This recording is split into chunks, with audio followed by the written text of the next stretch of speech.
భూమిపై అత్యంత లోతైన మానవ నిర్మిత రంధ్రం రష్యాలోని కోలా ద్వీపకల్పంలో ఉంది. దీనిని కోలా సూపర్ డీప్ బోర్హోల్ అంటారు.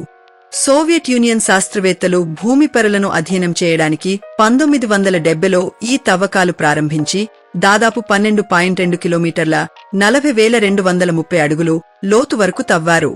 ఈ ప్రదేశం మరియు తవ్వకాలకు సంబంధించిన ఆసక్తికరమైన విషయాలు. ప్రారంభం మరియు లక్ష్యం.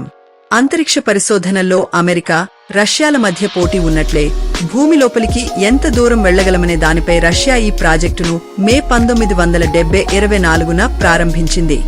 భూమి ఉపరితలం క్రస్ట్ గుండా దాదాపు 15 కిలోమీటర్ల లోతుకు తవ్వాలని లక్ష్యంగా పెట్టుకున్నారు.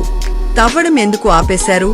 1989 నాటికి 12,262 మీటర్ల లోతుకు చేరుకున్న తర్వాత అక్కడ ఊహించని విధంగా ఉష్ణోగ్రత దాదాపు 180 డిగ్రీకు పెరిగింది. అంతటి అధిక ఉష్ణోగ్రతల వద్ద రాళ్లు మెత్తటి బురదలా మారడంతో డ్రిల్లింగ్ పరికరాలు కరిగిపోవడం ప్రారంభించాయి. సాంకేతిక సమస్యలు, నిధుల కొరత కారణంగా 1990ల ప్రారంభంలో ఈ ప్రాజెక్టును పూర్తిగా నిలిపివేశారు. శాస్త్రీయ ఆవిష్కరణలు.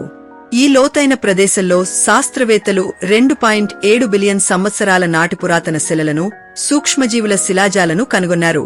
అలాగే భూమి ఉపరితలం నుండి అంత లోతులో కూడా నీరు ఉండటం వారిని ఆశ్చర్యపరిచింది. నరకపు రంధ్రం పుకార్లు.